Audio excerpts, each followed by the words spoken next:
Hello all, welcome to study 84 of the Solving Studies to Improve Chess Calculation series. This endgame study comes again from Ladislav Prokeš, the Czech Grandmaster, the chess master from chess composition. Of course, he's grand. This study I found it very interesting because at first sight it seems really hard, and then we come up with a solution. It make me remember the bomb study. Okay, there's a tip, but okay, try to solve it before. As always, if you haven't watched the guide, so you are better prepared for the practice, the countdown will start, and then I catch you back with the solution.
And here we are. Let's start with the first right move, the only first right move.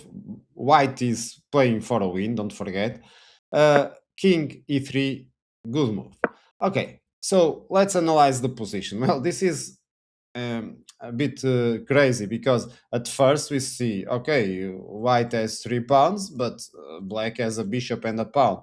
And besides that, the bishop is very well positioned to control the light square, so making it impossible for the h pawn to advance now.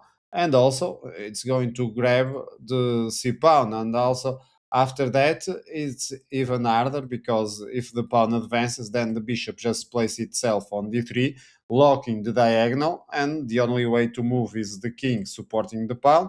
But then the black king can grab the pawns, and suddenly it's black that it's playing to force for a win. So not a good idea for white.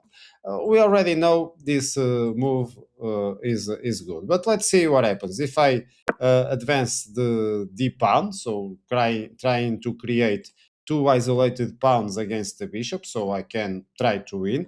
Well, here black simply takes the pawn. There's no way to avoid the draw over here. Bishop is controlling the advancing of the h pawn, so whatever white does, it's impossible.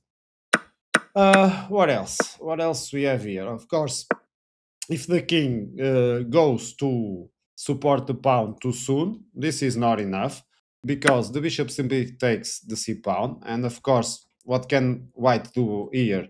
If it goes to support the pawn, allows time for the black king to grab the other pawn, then the bishop at any time will sacrifice for the h pawn, and then advancing the pawn, it's black is going to win.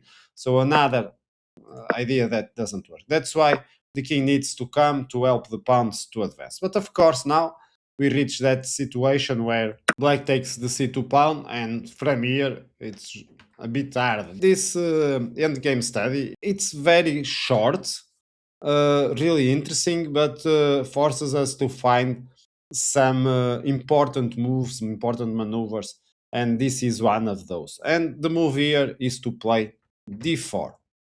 Why? Because if I play d3, for example, of course I can't advance the h pawn. It's just simply taking, and then it's game over for the win. We are going to draw. So here, if I advance the pawn, well, the bishop just takes, and again the bishop is controlling the other pawn. So what happens if I can play d4? And of course, there is only one move for black. Not possible, for example, to bring with the bishop outside. Let's say, for example, if I get something like this, bishop g6, the problem is I'm now fighting against two isolated pawns, and I can show you it's not possible to control both. So white is going to win here. Black tries also to promote its pawn, but we are just nearby to control it. So the bishop now controls the d pawn and the h pawn, but one sacrifice and the other is going to promote, and that's a win for white. So when we are in this situation, we are forced to take the pawn en passant, how the French say. So we take the pawn en passant, and now it's white to play. And of course, if we try to promote the pawn, well, then black just advances the pawn, and if I promote, black promotes. And if I take the pawn, well, then the bishop takes the other, and we got the draw. So when we reach this position, we need to find the key move, and there's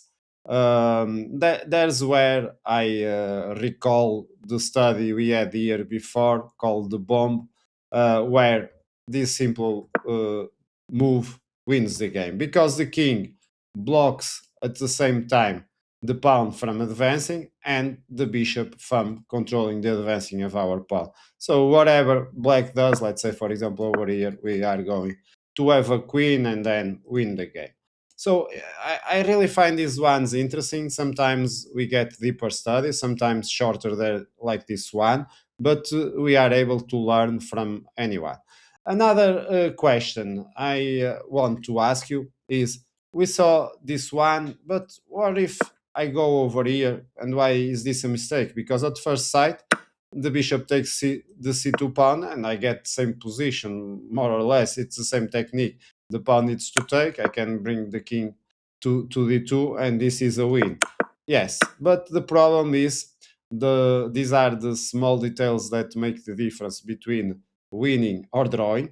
The king can go get the other pawn, so this arrives. This gives black time to use the king to help. And now let's say, for example, what can white do over here? Well, try the same maneuver, but here we just take the pawn and then take the other.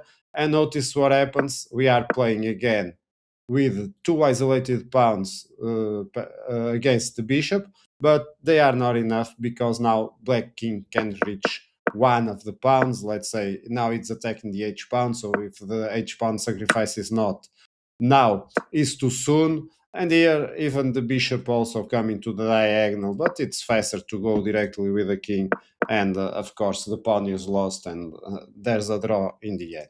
So as you see, even if in the beginning there was a bit difference between these two options, not just finding the right strategy, but the precise one.